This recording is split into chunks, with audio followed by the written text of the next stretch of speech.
Good morning. This is Dylan Jovine with Behind the Markets. Happy Wednesday. Today is September 18th. We are well over the halfway mark of this month. My goodness, time just flies when you're having fun. Today, I wanted to talk about the digital dollar. I was taught by Warren Buffett, praised by name, criticized by category. And what that means to me is you never really insult anybody or any company or any person in public by name, but you could certainly criticize some actions that are being done by people without saying their names or the company names. And today I'd like to do a little bit of that. I've gotten a lot of emails and communications from members in the past week about the digital dollar. They're really writing in to say, hey, is it true when I'm seeing that the federal government, the Biden administration, is going to get rid of our dollars and force everybody into the digital dollar? And I just want to say that that is not true. That is not happening. That's fake news. And I'm not going to talk about the people that are promoting that. It's really not what we're going to do here. Remember something. Keep something in mind.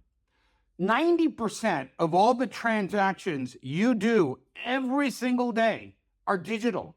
I mean, you're using your credit card, you're wiring money. I mean, when was the last time that you actually went down to your mortgage company with a big wad of dollar bills and said, here's my mortgage payment? Or you went down to the Ford dealership and said, here's my car payment. You pay them with checks or credit cards, or you wire the money or whatever. So 90% of the transactions we already do are digital. Now, when you run a business, those of us who run a business who know that money comes in every month and money goes out every month, we know that there are massive fees that go on just even with wiring money in 2024. So what a digital dollar would do is eliminate those and make wiring cheaper and faster, et cetera, et cetera. But it won't be compulsory. And here's the good news and the bad news. The good news is they're not going to create a compulsory digital dollar. There are so many issues with freedom that would never pass Congress. They'd be up in arms. That would be just crazy.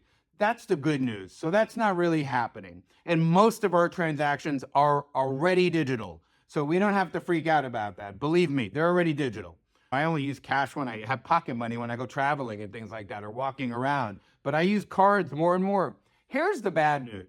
My children, their generation, they don't even know what dollar bills are. My daughter pulls out her iPhone when we go somewhere and she uses Apple Pay. So they don't even have to force a digital dollar on us because my kids and my grandkids, their generation, they're going to be less and less tied to physical paper dollars than ever. That is going away. That is just going to go away as a medium of transaction. So paper currency is going the way of the dodo bird on its own. They don't have to force the country to do it. That's happening.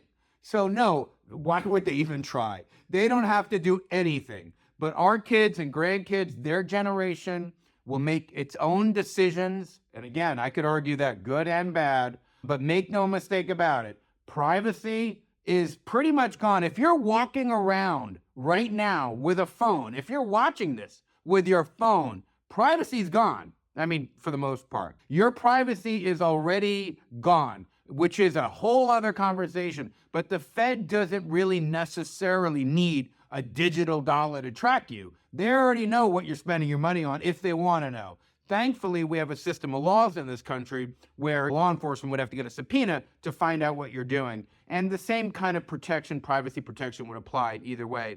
But again, the headline for this conversation is the digital dollar is not going to be compulsory. Most transactions are already digital, period. A digital dollar would probably help make it cheaper for companies and people to transact as long as it's not compulsory. It won't be compulsory. The Fed won't force you to do this if they ever get this up and running. But we are a country that prizes privacy. But make no mistake about it. Look, I mean, let us be honest with each other. We're past the point of that. If you're walking around with an iPhone in your pocket, the corporations are the things we got to worry about, not even the government. The corporations are tracking us everywhere.